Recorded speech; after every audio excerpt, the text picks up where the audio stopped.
But let me ask you, do you eat pets? I don't eat You pets. don't eat pets. I don't eat pets. Traditionally, you know, there are some pets we are allowed to eat. Do you No, understand? please, Kels, I hope you're not part of them. What if I was? Please. Okay, veterinarian is talking right now. For those of us that no, I'm not among. So those of you that eat pets, please stop eating your pets. Why? Come on, it's part of tradition. Come on, it's part of tradition. No. Some traditions should be abolished. Really? Exactly. Oh, Female circumcision was tradition. Yeah, and then we've seen that exactly. Points. So please. So from a veterinarian point of view, we should stop eating our pets. I'm begging. We should She stop should eating- use vernacular. Biko dan Allah.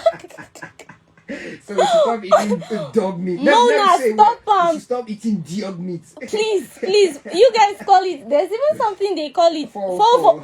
Please. Hey. Alright, that's just on a very light note. And of course, we know some people won't stop eating pets anyway. So, of course, that's the truth. Alright, moving on to the next question we have here. Now, talking about pests and diseases. Now, how much does it affect the production of livestock here on the plateau and in Nigeria at large? Okay.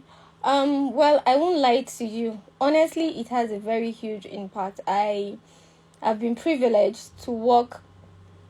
I've been privileged to work with pastoralist farmers, cattle mostly, and I see the distress they are in when their animals come down with diseases and all of that.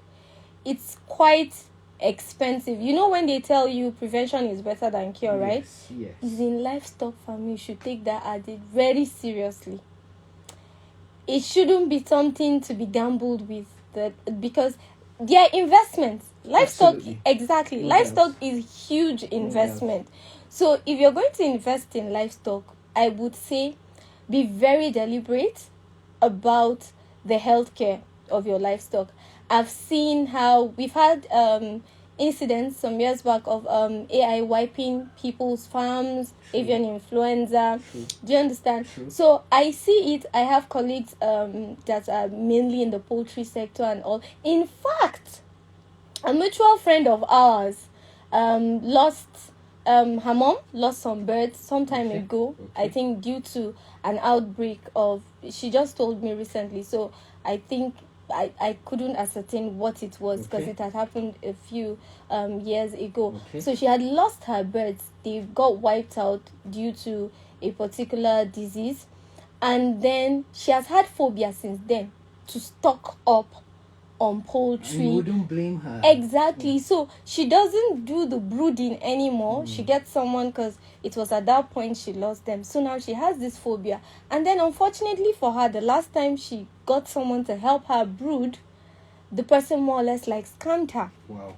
Exactly. Giving her incomplete birds, giving her small birds and all of that. Do you understand? So that's how much disease outbreaks impact. You can imagine this person who was a happy, jolly poultry farmer now has phobia. I went to the house a few times, and then you could see that the poultry pen is not filled to capacity. So severally, I think the trend on the plateau a whole lot of times is I probably go on house calls. I went to another house to check on some puppies, and then they had a pen for birds, and birds were not there. Why would you have facilities? So that goes to show you the impact of health on this. So farmers are now scared. They are traumatized. Some have gone bankrupt. So it's a very major challenge on the plateau, in Nigeria, globally, yes. But then I think in our own climate, it calls for a state of emergency. Let me put it that way. Yes. We need to get a hang on these disease outbreaks in animals. And the impact the effect rather is quite enormous. So what would you suggest? You talked about prevention is better than cure. So what would you suggest the approach that farmers, government, private sector as well, should take, measures they should take to ensure that they prevent, not taking measures after it has happened, taking proactive measures to prevent these diseases. So what are your suggestions so that farmers, both in the rural areas, because we have quite a number of them, the rural areas, and also the urban areas, we have those that take their cattle around, and some of them don't have formal education. So what measures should be taken to ensure that these people are informed, and they also take the necessary steps to ensure that they prevent these diseases? Okay, thank you. I like the fact that you didn't just focus on farmers. You said the government, private sector. So disease outbreak in livestock requires a holistic approach to be able to tackle it. The farmers have their role to play, professionals have their role to play, the private sector has its role, the government has their role to play.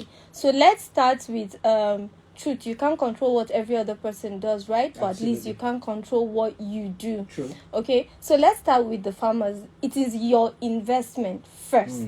Okay, so rather than sitting back and saying, oh, the government should do this should do this should do this, yes, are they supposed to do it? Yes. But before that help comes, what can you do? Absolutely. Because if your farm gets wiped off, you're the one who is going to have a panic attack. That's true. Okay, so one thing farmers should never gamble with is the health care of their livestock. This point can never be overemphasized, and I'm not just saying this because I'm a veterinarian. I'm just saying this because it is the best you can do for yourself as a livestock farmer, to do the things you're supposed to do. For instance, I said prevention is better than control. There's something we call biosecurity. Okay. Biosecurity means securing your livestock's health and ensuring that you kind of like build a bridge that doesn't allow disease to infiltrate your farm. Okay. So now this is more applicable to people who do intensive farming. True. Okay, so for instance, you have a poultry farm, a sheep and goat farm, a piggery, a what?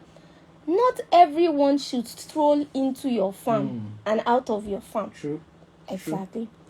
Do not, basic things like don't share equipment. I understand. Is your sister, is your neighbor, is just shovel they want to use, or is wheelbarrow they want to. No. If you have a farm, your equipment are designated for your farm and your farm alone. You should engage the services of professionals. There is a reason why they are professionals. Like you. Exactly. Absolutely. Thank you. Go ahead.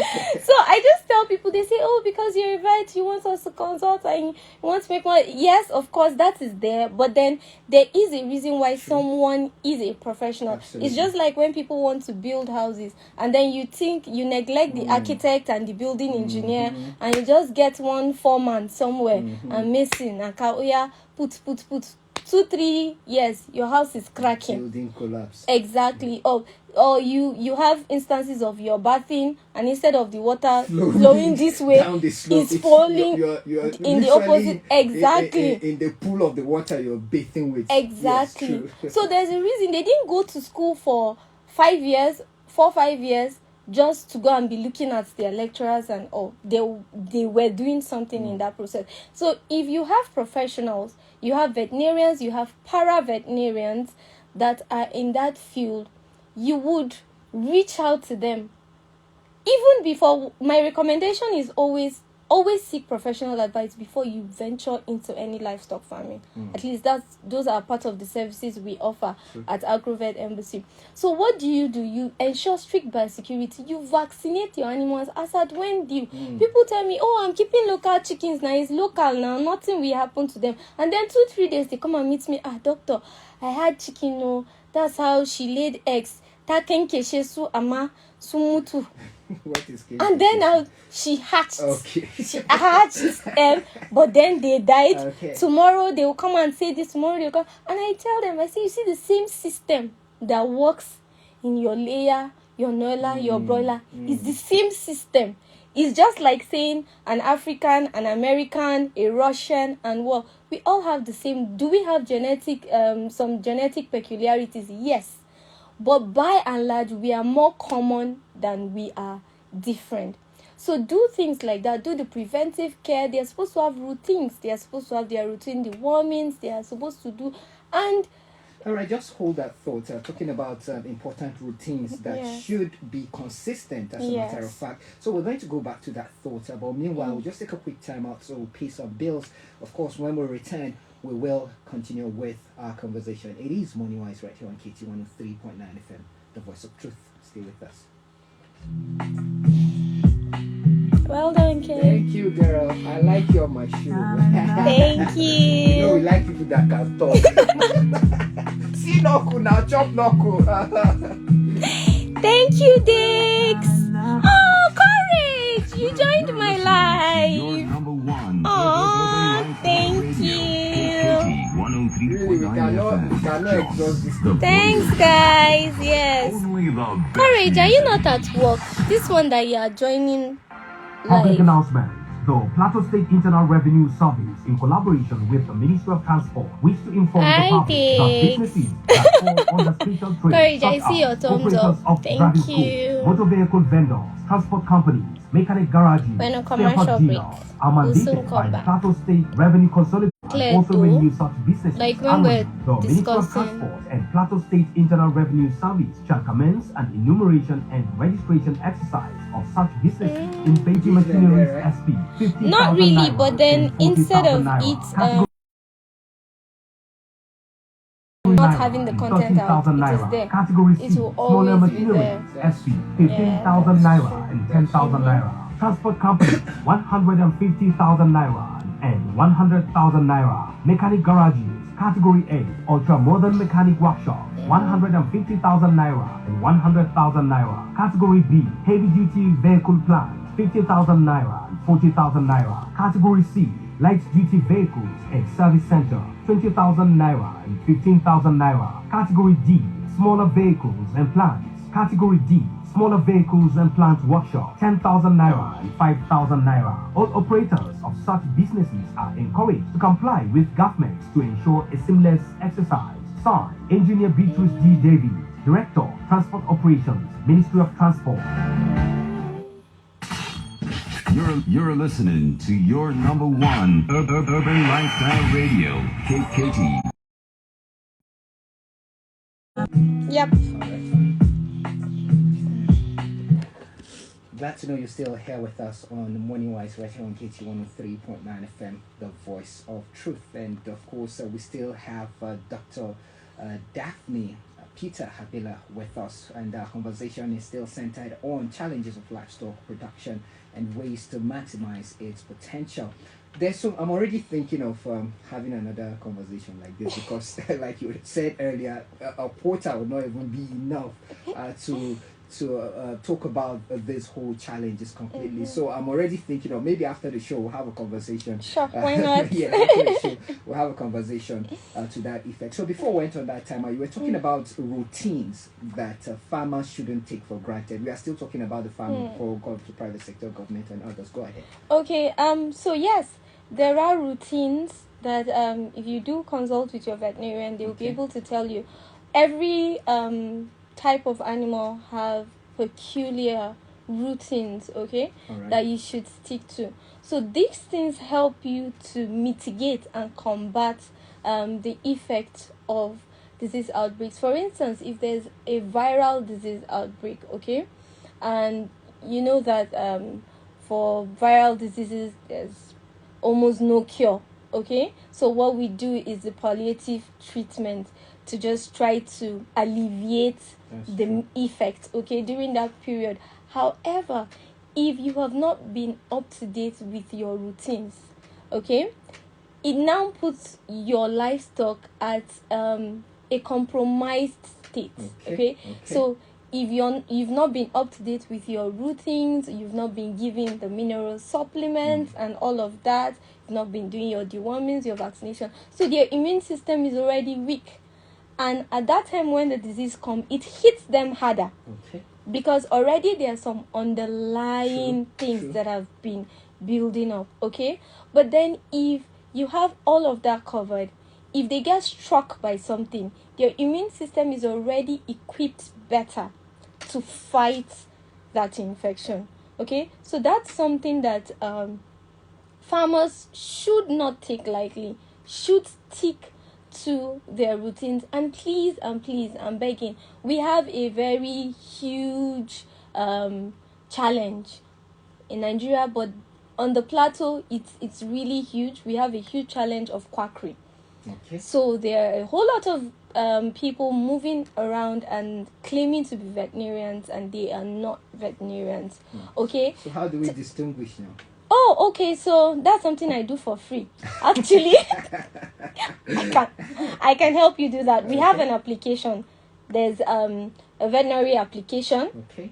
that you could download, but then I also have it as a professional. So I think anyone who wants to verify any vets, you can just ask them for they're supposed to have a professional number. It's called a VCN number. Okay. And then you type it into that app. It will pop up if he or she is actually a vet or not. So I think I do that one for free. So anybody can contact me with their if someone is claiming to be a vet, oh please, can I have your VCN number? It's not supposed to be a secret, okay? So if they give you, you can send it to me. I can input it on the app, and I'll be able to give you your response. So or what's you the can name of the app? Maybe someone would want to download the app to be able to have access. Okay. So when you go to Google Play Store, just type VCN app.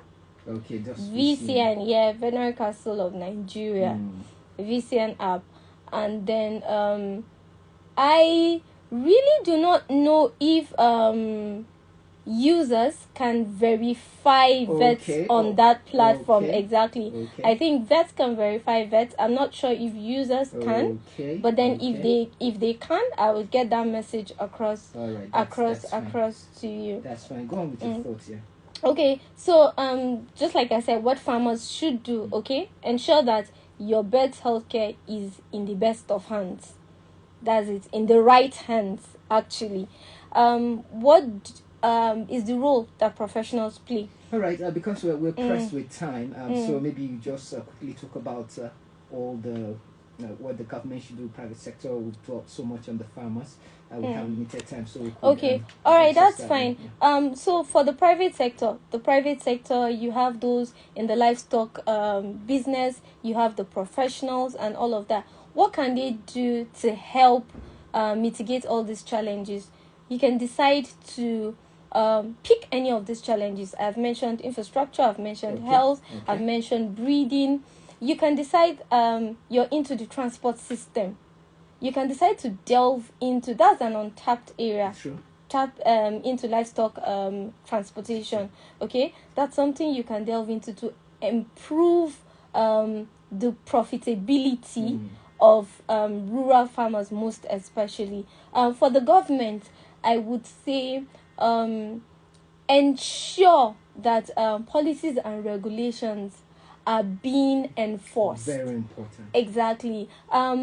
We also need improvement on some of these policies. We need new ones and all of that. But even the ones that are on ground, the enforcement should be there. So I think basically those are just tidbits that I can give. We don't have enough time for me to really elaborate on how each person can come into play. But then, all right, it's all good. Thanks so much. I wish we had more time. Like I said, she has given us our word. We're going to be negotiating on when next we'll have her on the show to actually talk more on this very subject matter. So I want to say a very big thank you to our guest on the show today. It's been a very engaging conversation we've had here, and of course she's no other than Dr. Daphne Peter Habila, a dynamic female veterinarian from Adamawa State. Adamawa, two fingers in the air. Yes. Of course, she has over 6 years of experience in the livestock industry. She is also the BOT chairperson of CDA Agrovet Empowerment Foundation. and she is the founder as well of AgroVet Embassy. So thank you very much for being a part of the program today. Thank you for having me, Kels. It's been an absolute pleasure. Absolutely, thank you very much. All right, just to let you know, by top of the hour, 12 o'clock, it will be time for 103 Woman. I am Caleb Omeka, your host on the show for today. Of course, you could call me Super Mr. Kel. Right now, I'll be leaving you with this song by Cont'D. This one is titled Mellow. Bye for now, and I'll be back in a bit. Thank you. Bye. Okay, Yes, so let me end it. Thank you guys for joining. I am about to end it.